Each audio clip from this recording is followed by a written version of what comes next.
베드로전서 3장 1절에서 12절까지 하나님 말씀 우리 함께 봉독하도록 하겠습니다. 아내들아, 이와 같이 자기 남편에게 순종하라. 이는 혹 말씀을 순종하지 않는 자라도 말로 말미암지 않고 그 아내의 행실로 말미암아 구원을 받게 하려 함이니, 너희의 두려워하며 정결한 행실을 봄이라. 너희의 단장은 머리를 꾸미고 금을 차고 아름다운 옷을 입는 외모로 하지 말고, 오직 마음에 숨은 사람을 온유하고 안정한 심령에 썩지 아니할 것으로 하라. 이는 하나님 앞에 값진 것이니라. 전에 하나님께 소망을 두었던 거룩한 부녀들도 이와 같이 자기 남편에게 순종함으로 자기를 단장하였나니, 사라가 아브라함을 주라 칭하여 순종한 것 같이 너희는 선을 행하고 아무 두려운 일에도 놀라지 아니하면 그의 딸이 된 것이니라. 남편들아, 이와 같이 지식을 따라 너희 아내와 동거하고 그를 더 연약한 그릇이요 또 생명의 은혜를 함께 이어받을 자로 알아 귀히 여기라. 이는 너희 기도가 막히지 아니하게 하려 함이라. 마지막으로 말하노니, 너희가 다 마음을 같이하여 동정하며 형제를 사랑하며 불쌍히 여기며 겸손하며 악을 악으로 욕을 욕으로 갚지 말고 도리어 복을 빌라. 이를 위하여 너희가 부르심을 받았으니 이는 복을 이어받게 하려 하심이라.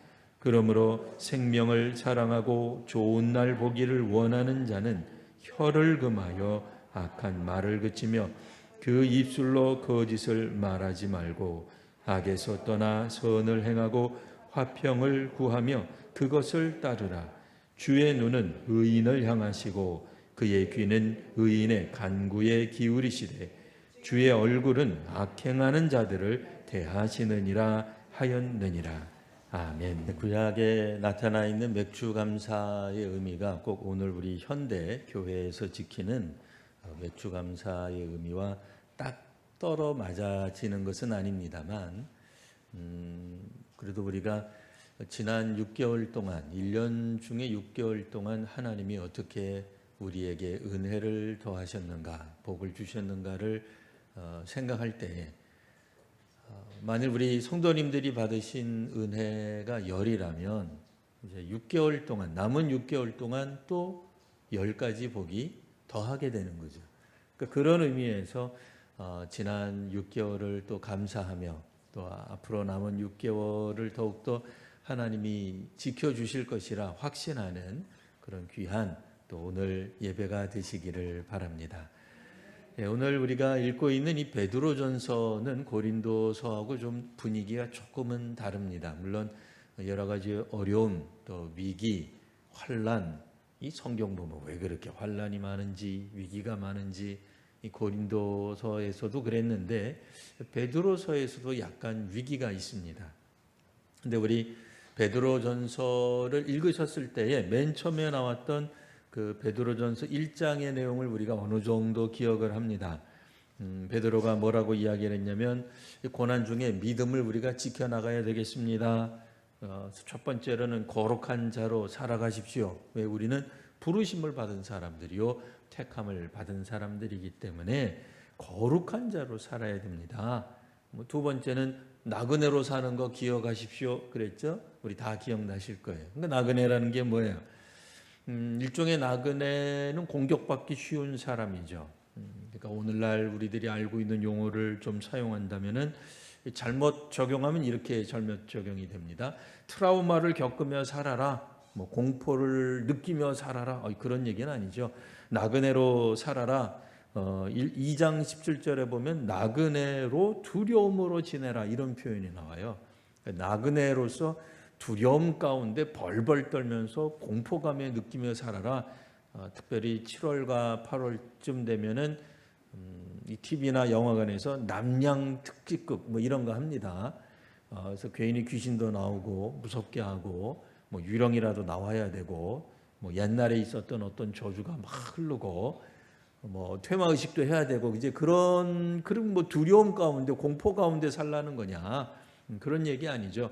나그네로서 두려움 가운데 살아라, 두려움을 지내라라고 하는 것은 하나님을 두려워하며 살아라 그 얘기예요.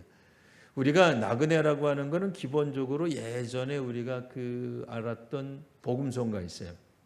죄 많은 이 세상은 내 집 아니네. 내 모든 보화는 어디에 있다고요? 저 하늘에 있다는 거예요.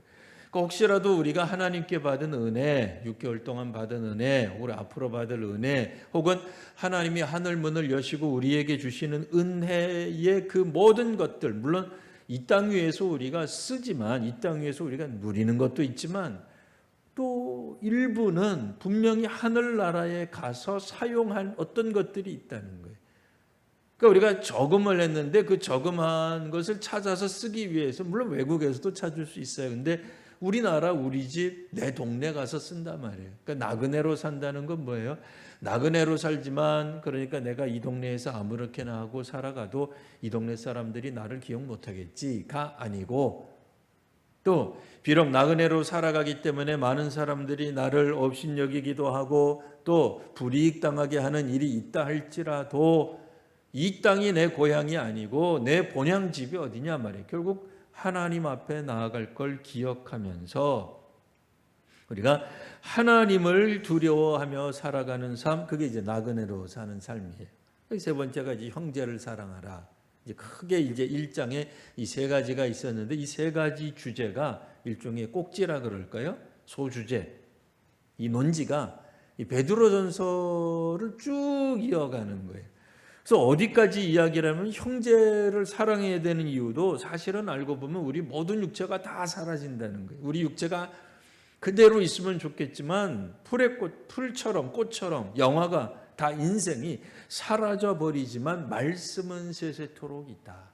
그래서 우리가 형제를 사랑하는 것도 우리 본성이나 뭐 우리의 마음 뭐 이런 것 때문이 아니고 하나님 말씀에 순종하여 형제를 사랑해야 되는데 이게 이제 구체적으로 2장에서 사회 구조 가운데 어떻게 그럼 우리가 형제를 사랑하고 거룩하게 살아가고 나그네로서 살아가느냐?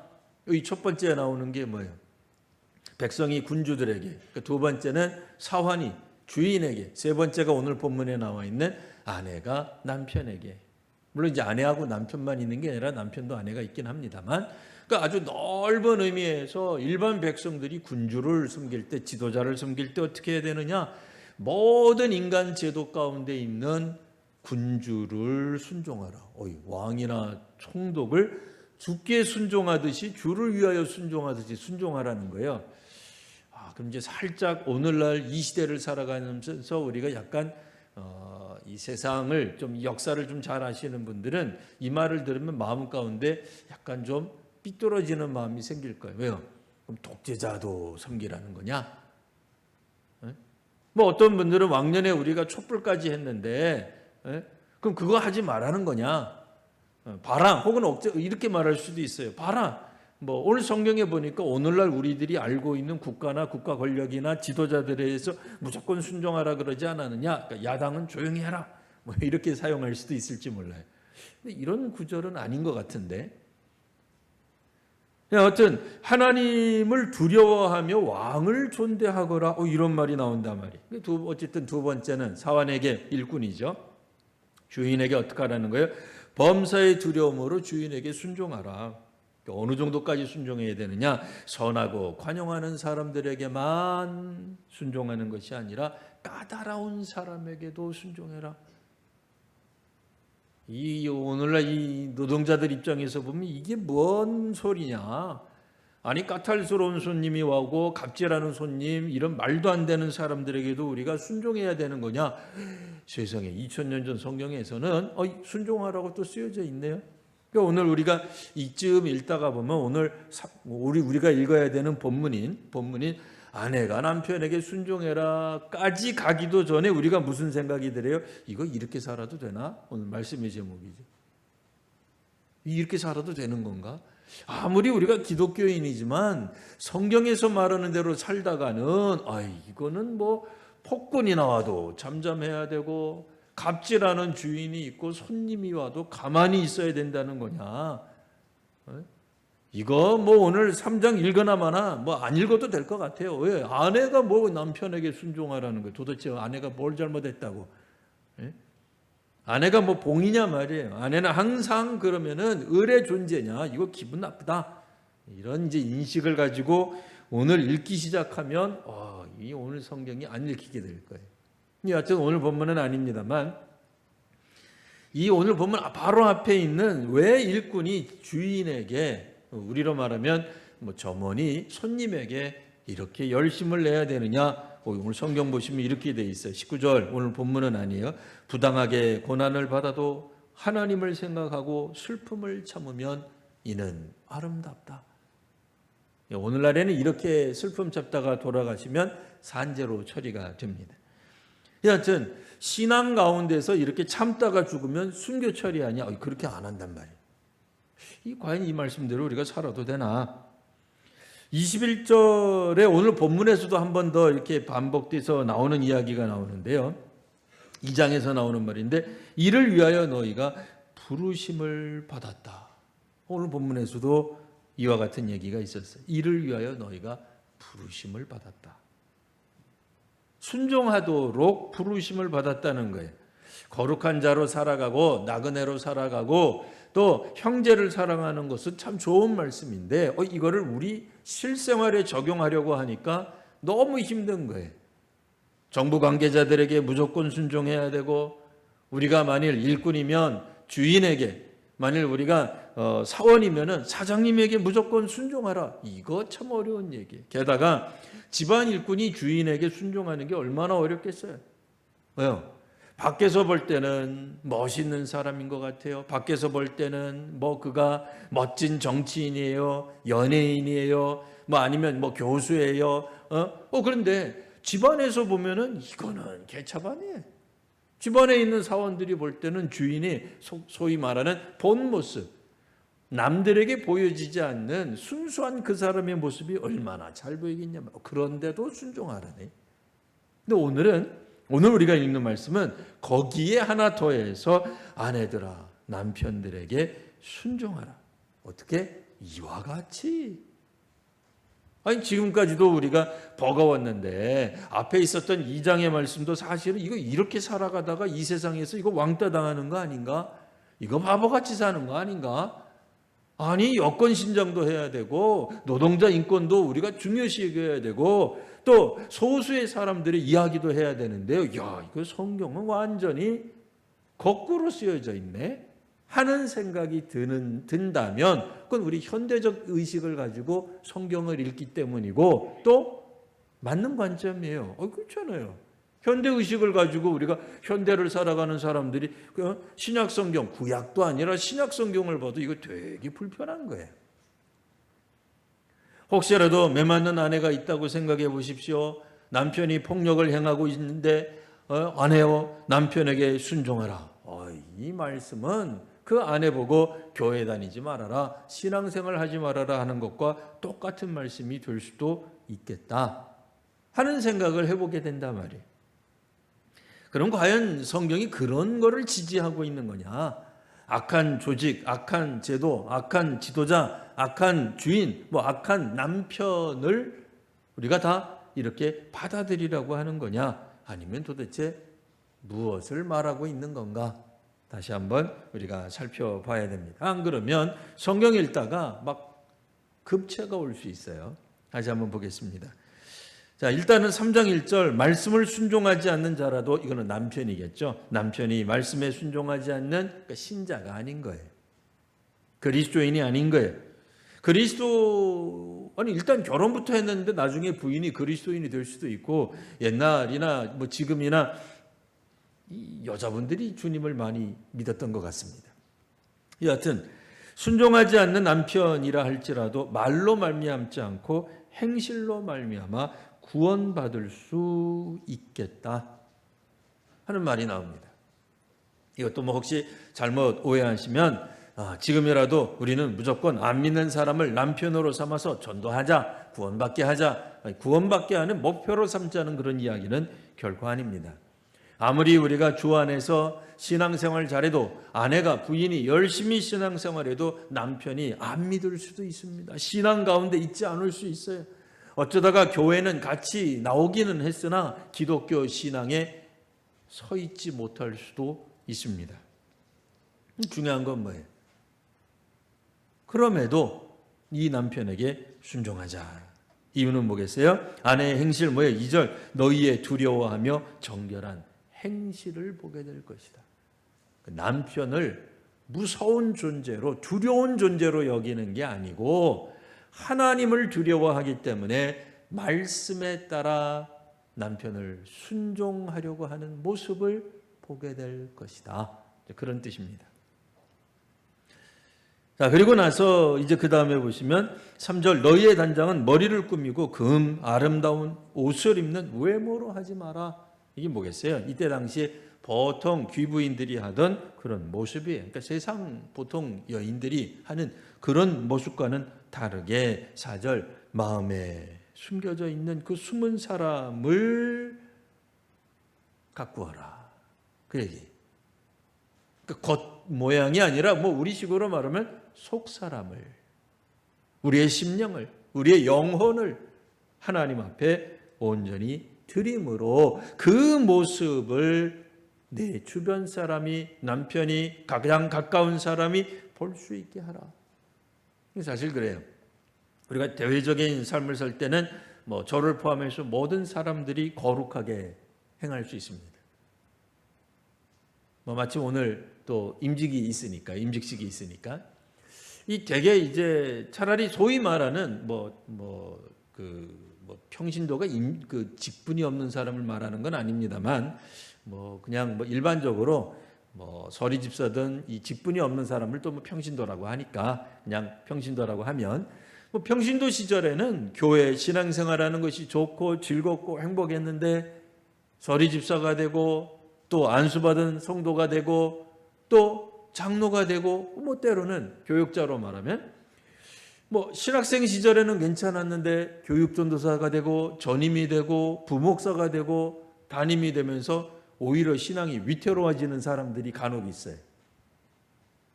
그렇다고 해서 의심스러운 눈으로 저를 쳐다보시면 안 됩니다. 그런 뜻은 아니에요. 또 의심스럽게 또 옆에 있는 우리 교회 장로님, 권사님을 보라는 뜻이 아니에요.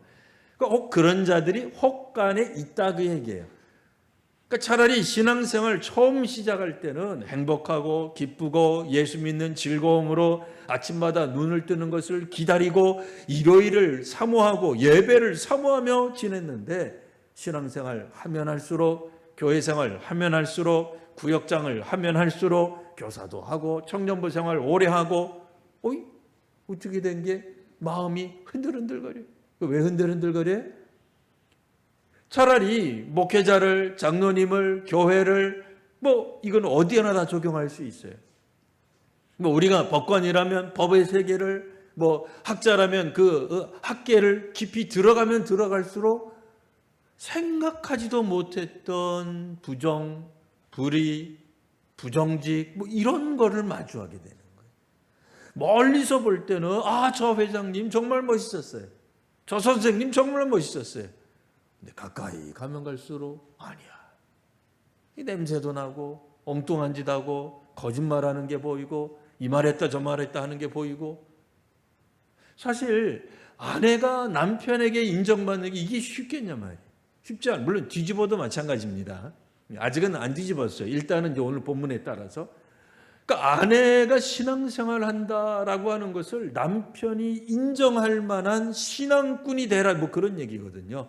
우리 옛날식으로 말하면 예수쟁이가 되거라 그렇다고 해서 남편 밥도 안 해주고 무조건 밖에 나가가지고 전도하러 돌아다니고 그러라고 하는 얘기는 아니에요. 근데 적어도 내 부인이 내 아내가 정말 예수를 믿는 사람이구나 그런 것을 남편이 알 수 있도록 하라 그런 얘기거든요. 사실 그것도 쉬운 얘기가 아니에요. 왜요? 말은 이렇게 써져 있지만 가장 가까운 사람에게 인정받는 게 얼마나 어렵습니까? 목회자 설교에 제일 은혜 안 받는 사람 누구예요? 물론 본인일 수도 있지만 인간적으로 본인 말고는 부인. 자녀들이에요. 왜? 우리 아빠가 어떤지 다 알아. 그렇잖아요. 우리가 여러분들이 보실 때는 야, 너는 목사님 아들, 딸로 태어나서 얼마나 좋으니? 또 맞는데 어떤 집안은 그 반대도 있어요. 오히려 아버지가 목사기 때문에 예수 믿기가 더 힘들어. 너무 또 충격적인 거라고 해서 또 저를 쳐다보시면 안 되고. 예. 우리 다행히도 저희 아이들은 아직까지는 예수님 잘 믿습니다. 아직까지는 뭐 신앙생활 안 해. 아빠 때문에 예수 안 믿어. 나는 교회를 멀어질 거야. 이제부터 비뚤어질 거야. 뭐 이러고 안 나갔어요. 아직까지는. 뭐 상세한 얘기하면 또 본인들이 저한테 소송을 걸 수 있으므로 여기까지만 하고요. 여하튼 실제로 이게 어려운 거예요. 선교사의 자녀 중에도 혹은 교회 항존 직분의 자녀들이 오히려 신앙에서 멀어지는, 교회 출석은 고사하고 남의 교회라도 다니면 좋아요. 다른 교회라도 다니면 좋아요. 집 가까운 교회, 친구 많은 교회 가는 게 무슨 상관이 있겠어요? 그걸 뭐라 그러는 게 아니라 지금은 그게 문제가 아니라 아예 신앙에서 멀어지는 경우들도 왕왕 있더라고요. 그만큼 가족, 전도가 정말 어려운 거예요. 가족에게 인정받는 신앙인이 된다는 게 정말 어려운 거예요. 쉽지 않아요. 왜요? 우리의 모든 것들을 그분들은 다 보기 때문에. 그래서 오늘 이제 예를 하나 든 거예요. 뭐라고 예를 듣냐면 사라와 아브람 얘기가 나옵니다만 사라의 남편 아브람이 하나님 안 믿고 그랬던 분은 아니에요. 여기서 이야기하는 건 뭐예요? 사라가 아브람을 주라 칭하면서 순종했던 것처럼 여러분들도 이렇게 순종한다면 좋겠습니다. 그런 얘기를 하고 있고요. 주라고 하는 말은 우리 몇 번 설명했습니다만 구약 성경에서 주, 하나님이라는 뜻도 있지만 꼭 하나님만 가리켜서 구약 성경에 주라고 표현하지 않았습니다. 남편도 선생님도 신하가 왕에게도 아버지에게도 주라는 표현을 이렇게 여러 가지로 여러 용법으로 사용하고 있습니다. 7절 보시면 남편들아 이와 같이 지식을 따라서 너희 아내와 동거를 해라. 아내를 연약한 그릇으로 여겨라. 이러면 이제 또 기분 나빠할 분들이 있어요. 왜냐면 꼭 요즘은 여자들이 연약하다 그런 거 안 좋아해요. 어쨌든 그 다음 구절이 중요합니다. 생명의 은혜를 함께 이어받을 자로 알아 귀히 여겨라. 귀히 여기라는 거예요. 어느 정도까지냐? 우리로 말하면 유산상속 같이 받는다 그 얘기예요. 좀 오늘 현대식으로 이걸 재번역한 거예요. 이 성경이 꼭 그런 표현은 아니에요. 근데 현대적 의미로 바꾸어서 설명하면 내 아내가 아내를 귀히 여겨야 유산도 잘 받을 수 있다. 그렇게 물질적인 표현은 없습니다만 물질적으로 요즘 이제 표현한다 그러면 그 표현에 가까운 거예요. 그 다음 구절에 뭐라고 나와 있어요? 이는 너희 기도가 막히지 아니하게 하려 합니다. 자, 뭐예요? 아내를 귀하게 여기지 못하면 기도가 막힌다. 그 뜻이에요. 기도가 막히는 거예요. 다른 말로 말하면 뭐예요? 응답 못 받는 거예요. 기도해도 기도가 안 되는 거예요. 하나님 나에게 어떤 능력을 기적을 보여주시옵소서 기도했는데 기도 응답이 안 나타나요. 오늘 성경을 그대로 적용하면 물론 이제 아무런 어떤 상황이나 이런 거 전혀 고려함 없이 아무 구절이나 아무 데나 다 적용하면 큰일 나요. 하지만 그래도 그냥 이거를 그대로 적용해 보면 뭐가 돼요? 남편들이 기도 응답이 안 되는 이유는 뭐예요? 하나님 천국을 보여주시옵소서. 근데 안 보여져요. 하나님 부활의 소망을 갖게 하여 주옵소서. 안 나타나. 네? 하나님 내가 기도하는데 하나님 왜 응답 안 합니까? 왜 안 나타난다고요? 오늘 말씀을 그대로 액면 그대로 적용하면 부인을 아내를 귀히 여기지 않아서 그래요. 오늘 여기 계시는 남편들, 남자들 결혼하는 사람들 빼고 그러나 결혼 안 하는 분들은 결혼할 거를 마음에 염두에 두시고 아내를 귀히 여겨야 돼요. 그래야 남편들의 기도가 응답이 되는 거예요. 제가 지어서 만드는 것 같아요? 아니잖아요. 오늘 성경에 써 있잖아요. 사도 베드로가 위기에 처해 있는 초대교회를 향해서, 특별히 남성들을 향해서 뭐라고 이야기를 했는지, 그 여성들 관점에서 보면 되게 기분 나쁠 수 있어요. 야, 이게 뭐냐? 이거는 남성 위주의 성경이다. 2000년 전 성경을 오늘 읽을 필요가 없다. 뭐 그렇게 집어 던지시는 분이 혹 있을 수도 있겠지만, 조금만 인내하시고 조금 더 보세요. 2000년 전 보통 이 시대 남편들이 아내를 정말 귀히 여기지 않았어요. 어느 정도까지 우리는 영향을 끼치냐면, 만일 믿는 성도 남편이라면, 남자라면 그의 기도에도 영향을 끼치는 거예요. 그게 어디에 나타나느냐? 그 다음 쭉 넘어가셔서 또 보시겠습니다. 자, 8절, 이처럼 형제를 사랑하라, 불쌍히 여겨라. 뭐 이건 우리 다 하고 싶어 할 겁니다. 근데 9절, 또 우리 마음에 걸리는 9절이 나옵니다. 악을 악으로, 욕을 욕으로 갚지 말고 도리어 복을 빌라. 아니, 악을 했는데 말 한마디가 얼마나 중요한데, 나한테 뭐라 그랬는데 내가 그걸 악을 악으로 갚아야지. 저 사람이 나한테 욕을 했는데 욕을 욕으로 갚지 말라 그러면 이 시대는 어떻게 돼요? 바보로 취급하죠. 우리를 삼켜버리죠. 어떤 사람들은, 믿지 않는 사람들은 이렇게 말할지도 모릅니다. 저 사람 교회 다닌데 우리 옆집이 교회래. 더 나쁜 짓 하는 거예요. 교회 앞에다가 뭐 물건 갖다 놓고 뭐 버리고 가도 저 사람들은 교회니까 설마 우리를 한테 소송하겠어?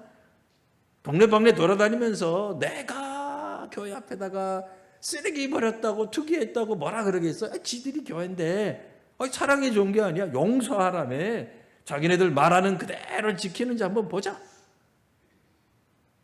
저 사람 집사래, 저 사람 장로래. 아이, 그 이까짓 좀 띄어먹어도 뭐라 안 하겠지. 뭐라 하겠어?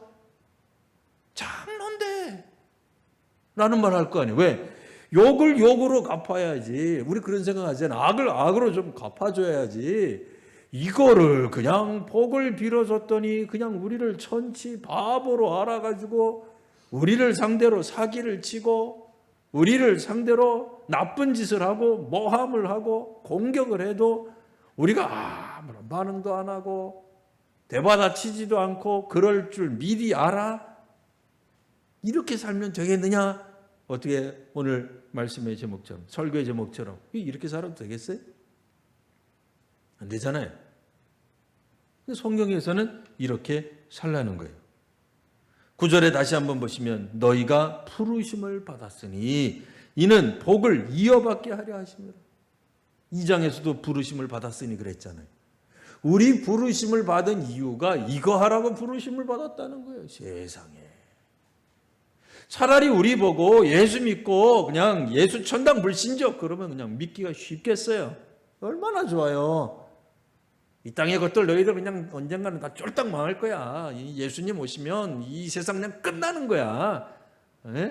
이 세상 그냥 확 끝나버리고 하나님이 새 하늘과 새 땅을 만드셔서 우리는 천국으로 그냥 슝 하고 가는 거지. 이러면 얼마나 좋아요. 이런 구절만 성경에 있으면 좋겠는데 웬걸? 베드로 사도가 무슨 생각을 했는지, 초대교회 그렇지 않아도 핍박을 받고 있고 아직 최대의 가장 큰 핍박이 오기도 전에 사실은 교회가 이미 진이 다 빠졌을 거예요. 힘이 아주 많이 들었을 거예요. 근데 아직 그 본격적으로 고난 환란이 온 것도 아니에요. 근데 지금만으로도 벅찬데, 사실은 지금만으로도 버거운데 사도 베드로께서 하시는 말씀이, 너희는 거룩함을 위해 부름을 받지 않았느냐. 나그네인데 나그네로 살아가도록, 그 말은 뭐래요? 천국을 소망을 두고 살아가도록 부름 받았다. 형제를 사랑하며 살아가도록 부름 받았다. 그게 무슨 뜻이냐 하면 하고 얘기하는데, 오늘 본문에서는 어쨌든 앞에 것 빼고 오늘 본문에서는 아내들아 남편을 순종하라. 근데 이게 사실 이게 구약적 배경을 잠깐 알아야 됩니다. 구약에서는 하와가 아담을 섬겨야 되는 이유가 뭐예요? 죄의 결과 때문에 그랬어요. 선악과를 먹고 에덴 동산에서 쫓겨나면서 하나님이 이 사람들에게 일종의 과제 혹은 저주 혹은 심판의 어떤 수고가 깃들어져요. 그때 하와에게 주어진 것, 너는 남편을 다스리려고 했지만 도리어 남편이 너를 다스리게 될 것이다. 불균형이 나타나게 된다는 거예요. 또 오늘 말씀은 뭐겠어요? 구약의 관점에서 보니까 현대적 관점에서 보면 이거는 완전히 여성을 그냥 뭐 사람 취급도 안 하는 여전히 그런 모습처럼 보이지만 구약적 관점과 대비돼서 보면 사실 그렇지 않아요. 이게 2000년 전에 기록됐는데 2000년 이후의 시각을 가지고 보는 게 정상적이겠어요? 그건 좀 이상한 거잖아요. 2000년 후에 이 세상 인류가 어떻게 될지도 모르는데 그 시각을 가지고 갑자기 이 성경을 비교하면 이상하잖아요. 어쨌든 2000년 전보다도 훨씬 이전에 가지고 있었던 생각 뭐예요? 인간은 죄악으로 말미암아 사람이 사람을 다스리는, 압제하는, 통제하는 그런 세계 속에서 이제는 자발적 순종을 하는 시대가 열렸다라고 얘기를 하는 거예요. 스스로 결단해서 순종하는 거예요. 이 2000년 전에 여인 알기를 혹은 부인 알기를 아이들 알기를 정말 하찮게 알던 것이 보편적인 시대 상황 가운데서 남편들에게 이야기하는 겁니다. 아내 귀한 줄로 여겨라. 그래야 너희의 기도가 응답될 거다. 하나님과의 교제가 열리게 될 것이다. 하나님을 믿는다고 한다면 마땅히 주변에 있는 사람들을 사랑해야 할 것이다 하는 얘기입니다. 그래서 오늘 성경 말씀에 보면 10절에도 이런 말은 나옵니다. 악한 말을 그쳐라. 11절 악에서 떠나 선을 행해라. 악이란 뭡니까? 악을 악으로 갚고 욕을 욕으로 갚는 겁니다. 우리에게 상처를 준 사람들을 뒤에서 욕을 하는 것을 말을 해요. 욕을 해서 뭐 소심한 복수라도 해야 우리 직성이 풀리잖아요. 그런 거 하지 않고 사랑해도 되는 거예요. 왜? 사랑할 때 우리가 어떻게 돼요? 12절 주의 눈은 의인을 향하시고 그의 귀는 의인의 간구에 기울이신다. 이거 역시 기도하고 연관이 있는 거예요.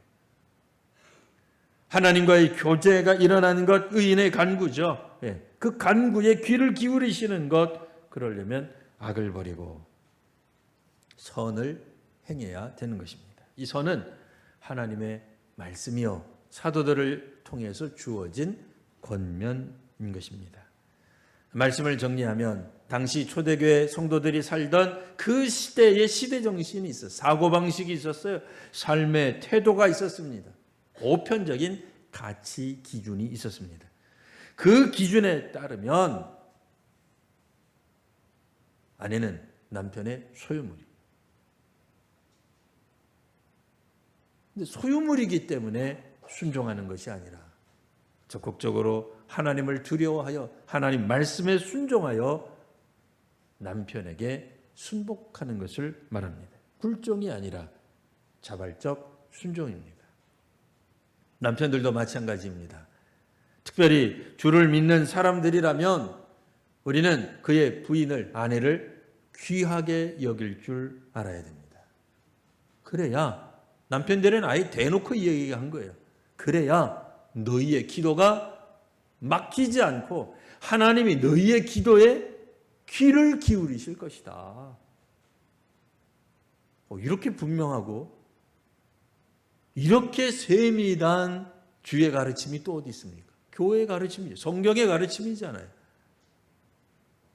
물론 뒤집어서 볼 수도 있겠습니다만 일단은 남편들에게는 그때 당시에 높은 위치에 있다고 여겨지는 사람, 그때 당시에 힘이 있다고 여겨지는 사람, 권력이 있다고 여겨지는 사람에게 이야기하기를 반대로 이야기하잖아요. 백성들을 귀히 여겨라. 주인은 종들을 귀히 여겨야 되는 거예요. 남편들은 아내를 귀히 여겨야 되는 거예요. 그래야 기도가 열리는 거예요.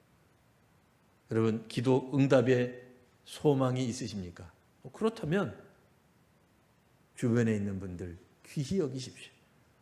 아내를 귀히 여기십시오. 남편에게 순종하십시오. 그때 하나님께서 이 공동체 위에, 우리 위에 역사하시고 함께 하시는 놀라운 축복이 임하시게 될 것입니다. 기도하겠습니다. 거룩하신 주님, 오늘도 주의 말씀으로 나아갑니다. 아버지 하나님, 2000년 전 말씀이라 조금은 우리에게 생경하고 조금은 어색하게 다가오지만 다시 한번 하나님의 말씀이 이 시대 언어로 저희들에게 들리게 하시고 21세기를 살아가는 저희들의 마음밭에 심겨져 하나님의 말씀이 열매 맺는 놀라운 은혜가 있게 하여 주시옵소서. 그래서 우리 주변 사람들을 더욱더 사랑하며 거룩하며 나그네로 살아가는 저희들 믿음의 사람들이 되게 하여 주옵소서. 거룩하신 우리 구주 예수님 이름으로 기도드리옵나이다. 아멘.